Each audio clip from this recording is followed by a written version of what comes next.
What's going on, dudes and dudettes? So a bit of USC news. So I'm going to talk about that pretty much all in today's video. So you're welcome. They did get a 4-star point guard in Trent the other day.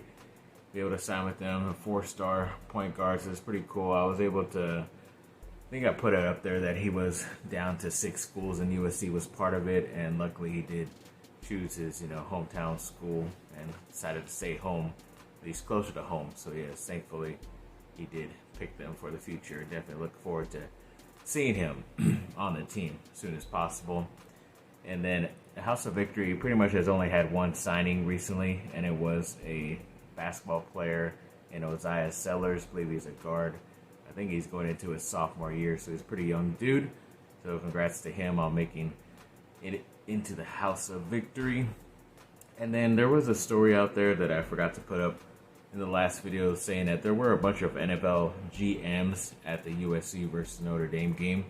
And I don't know, of course it just got me thinking that maybe Caleb Williams' play, 3 interceptions and just bad overall, pretty much his worst game of the season, was that because he doesn't want to get drafted high and go to a even worse team. But kind of sucks for him either way, because I think Chicago is probably most likely going to have the first 2 picks of the draft, because they're going to suck and have probably the first overall. But then the Panthers aren't doing really good this year also. And if they're the second team, their pick, because they traded their first rounders last year to move up, ends up being sent back to Chicago. So Chicago could have the first and second overall pick. They end up picking Caleb Williams with one of those. And then, maybe a Marvin Harrison Jr., a top wide receiver in the draft. And I don't know. It could be good for Chicago, but I don't know if Caleb would want to go to a place like that. So you just never know. I mean, maybe all the hype got to him with all those people there that usually aren't there. I mean, there's always some scouts and all that people stuff for the drafts from teams, even at USC practices. But yeah, when it came to that big game, like I felt there was going to be a lot of people there, especially from the NFL, but especially if it's the general manager showing up, then they definitely know it's a big time thing to be able to see all that talent. So either way, yeah, it's a tough go for Caleb Williams in that game, but hopefully he will be able to do something better later this Saturday against Utah.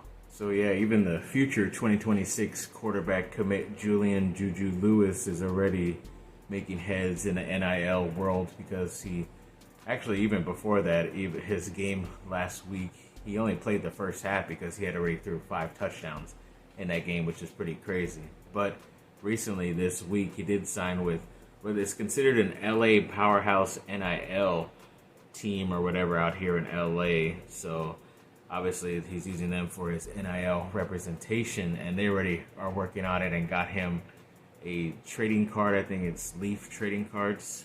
Yeah, let me get that name correct. Yes, Leaf Trading Cards.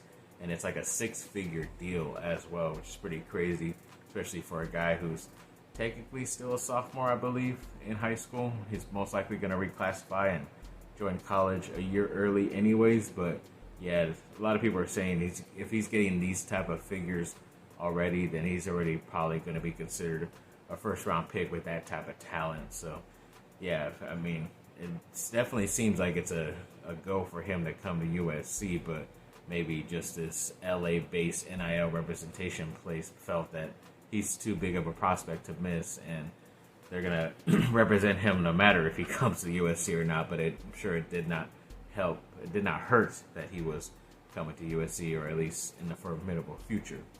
And the USC football team did drop down in the AP poll. Of course, after that loss to Notre Dame, they went all the way down to number 18.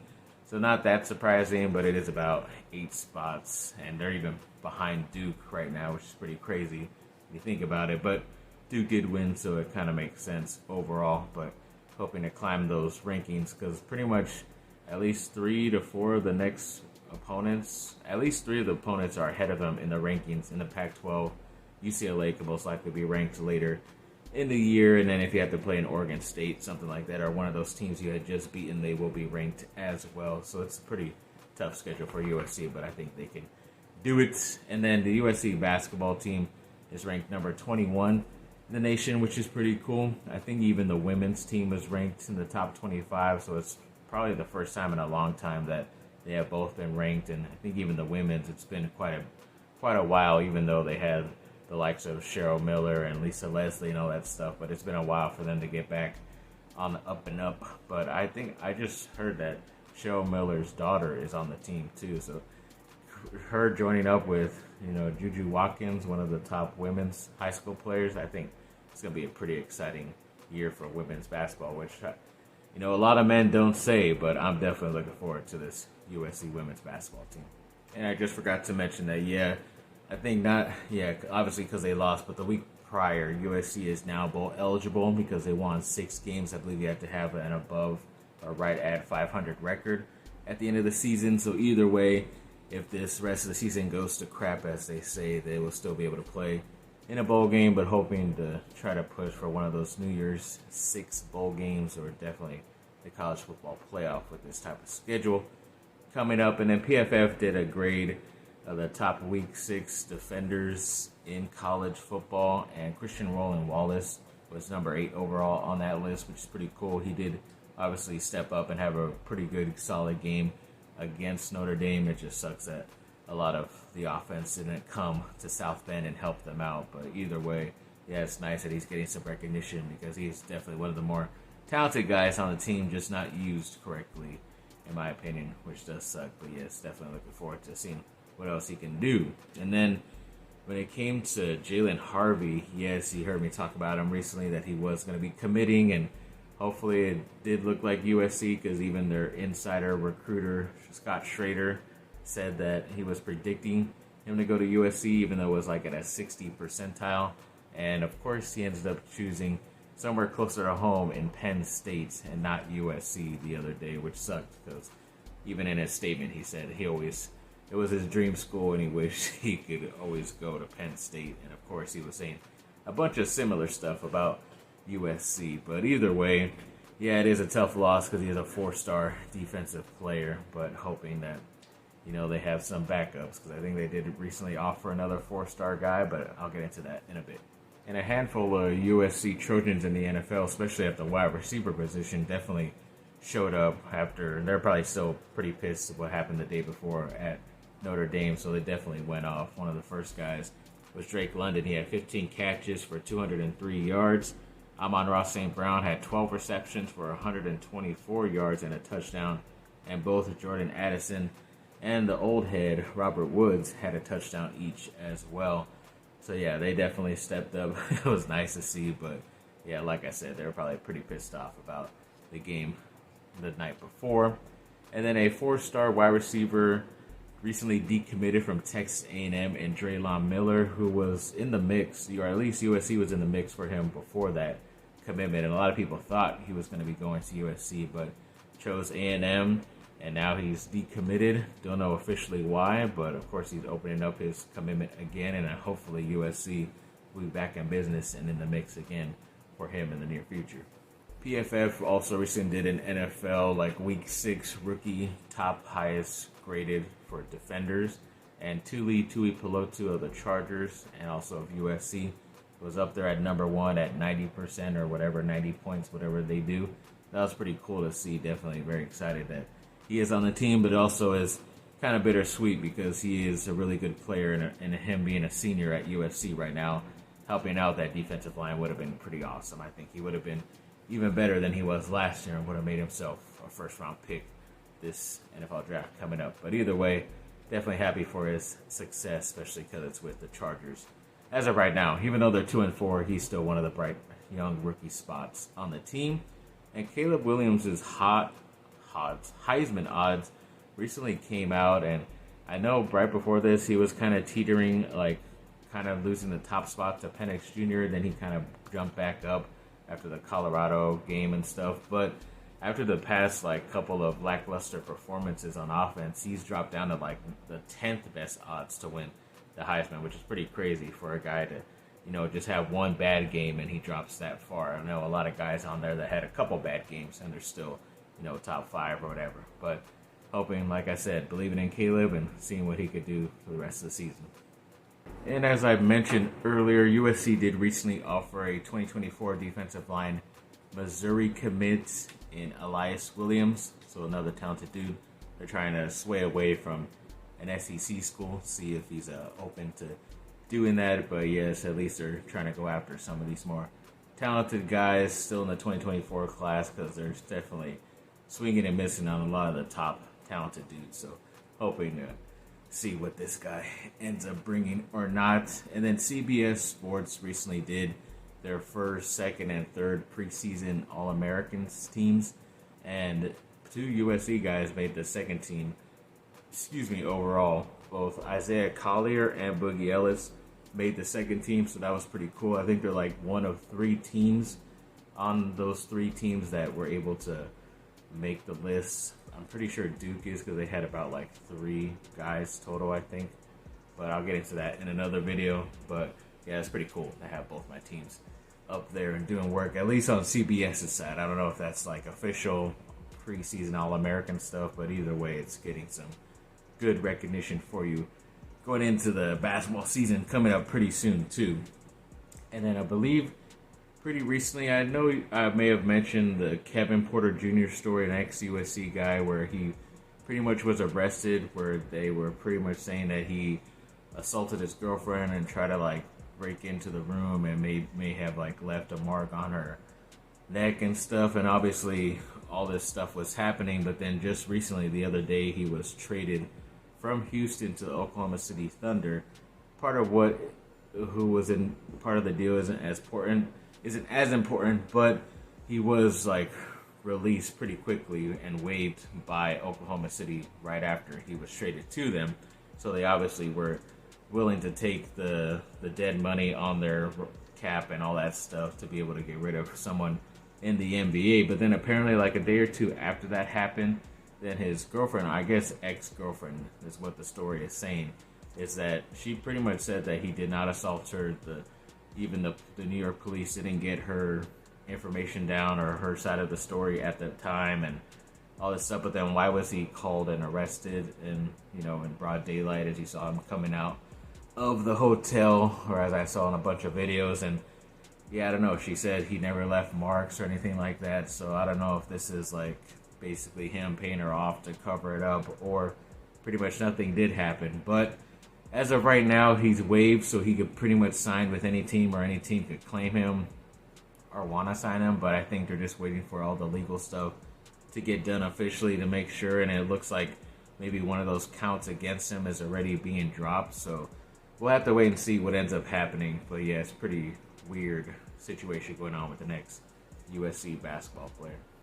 And during that Notre Dame game, safety Max Williams of USC left that game like right before halftime, I believe, and it looked like he was in pain, and it looked like he was already crying. So we all assumed that he might have had an injury that would make him out for the rest of the season, which sucked because he had already missed one of his first couple of seasons at USC because of a couple ACLs, and I think even in high school he had an injury also. But yeah, he's made it his way all the way back, and he has to deal with more injuries. But I guess a lot of the reporters around USC have been saying the past couple of days that he is questionable according to the head coach. So it's not like he's officially done and out for the season, or at least they didn't, put anything released out. So hopefully, they may end up getting him and it wasn't as bad of an injury, which is a lot better news to hear. So definitely looking forward to see him play again this season, hopefully. And then when it comes to Kane Footwear, some new NIL company or some footwear company that's, getting a bunch of these at least a lot of these top college football players, recently did sign the safety Kalen Bullock of USC, so he's part of their NIL deal. I'd never heard of Kane Footwear. Maybe it is something new or not, but either way, congrats to him on being able to get another NIL deal. And then On3 recently did an NIL evaluation, and Bronny James of USC is considered to be the #1 player. But it's funny how you look at the top 3 players, or at least top 3 to 4 players, they're all related to like a very ex-player, like that's their father. So obviously he's number one. I think Shedeur Sanders, obviously Deion Sanders' son, is number two. And I think there's a LSU gymnast, Livy Dunn. She's on there. She makes a bunch of money somehow.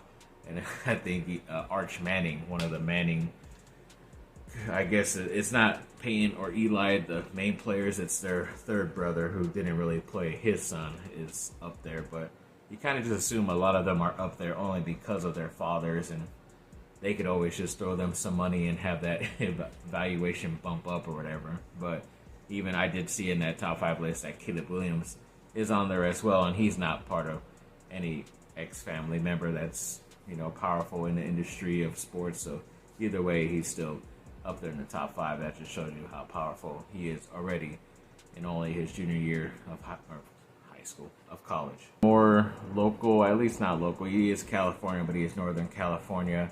Jericho Johnson, he's a 4-star defensive lineman. Kind of everybody was assuming he might be going to Oregon or Washington, but he did recently set up 2 of his last visits, and USC is actually his last visit on November 4th for that game at home. So that's pretty cool. At least they're still in the running, and he's still taking his time to make his decision, which is always what these guys, these players should be doing anyways. But yeah, definitely hoping that they could get this at least California-based product on their roster next year, because he looks like he's one of the better ones, more of the hidden gems out there. So hoping for that in the near future. And then the Dan Patrick show recently, Dan Patrick said, the host, that he kind of threw it out there earlier in the season that, Lincoln Riley might be a bit more interested in leaving for the NFL after this season, or maybe even during this season, just because he's always talked about, at least Riley has always talked about retiring like around 50 years old, and he is 44 right now, I believe. So why stay in college right now? Just try to go to the NFL as soon as possible if that is your goal, to retire around then, and then see, what you can do winning-wise in the NFL with your scheme. But there was also another story leaking out right before this Notre Dame game that he would be willing to follow Caleb Williams to whatever team that ends up drafting him. But like I said, it could be, Arizona, Chicago is most likely going to be Chicago. I mean, Washington is a possibility too, but, I don't know. I just think that would be a crazy situation altogether for that NFL franchise, especially the past couple of weeks. That the problem with USC's team has been on the offensive side, in my opinion. But yeah, that's pretty crazy news to hear, especially going down this stretch of, if Lincoln Riley can win all the rest of the games of the season, he's going to be a hero in USC football coaching history. But if he ends up losing most of the games, then it kind of seems like he's already has one foot out the door and going to go somewhere else. And if that's the case, then I don't know what'll happen, because if he just wants to be a coach, that Chargers are willing to let go of the guy. But Dan Patrick also did say that in that situation, they think if Staley is let go of the Chargers, then it would be Kellen Moore, who was just recently signed as the offensive coordinator, would be the most likely head coach compared to Lincoln Riley, which is interesting. But yeah, I don't know. I just did not need this with, them struggling going down the past couple of games, and then all of a sudden hearing this. I don't think Riley has mentioned anything, or anybody has asked him any questions, or if they were told not to ask questions like that. But yeah, I guess we'll have to wait and see. So yeah, thanks for watching, people. Like and subscribe. Comment down below. Let me know what y'all think. Have a great rest of your day. Bye. Fight on.